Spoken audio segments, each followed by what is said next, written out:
যখন রাস্তায় যাচ্ছে একটা মেয়ের সঙ্গে, দুইটা মেয়ের সঙ্গে, তিনটা মেয়ের সঙ্গে প্রেম আলাপ করছে, সে মোবাইলে ফোনে আলাপ করছে, রাত্রে জাগ্রত অবস্থা করে ফোনে আলাপ করছে, ও এইটাও জানে না যে যে মেয়েটার সঙ্গে ও কথা বলছে ওই মেয়েটা ওকে ভালোবাসে না।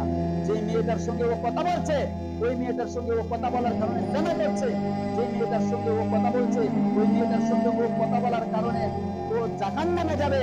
যে মেয়েটার সঙ্গে ও কথা বলছে ও মনে করছে ওই মেয়েটা ওকে অনেক ভালোবাসে, কিন্তু ওই মেয়েটা, প্রিয় যুবক ভাই আমার, যে মেয়েটার সঙ্গে তুমি কথা বলছো ওই মেয়েটা তোমার স্বার্থকে ভালোবাসে, তোমার টাকাকে ভালোবাসে, তোমার দ্বন্দ্বকে ভালোবাসে, তোমার চেহারাকে ভালোবাসে, তোমার অন্তরকে ভালোবাসে না।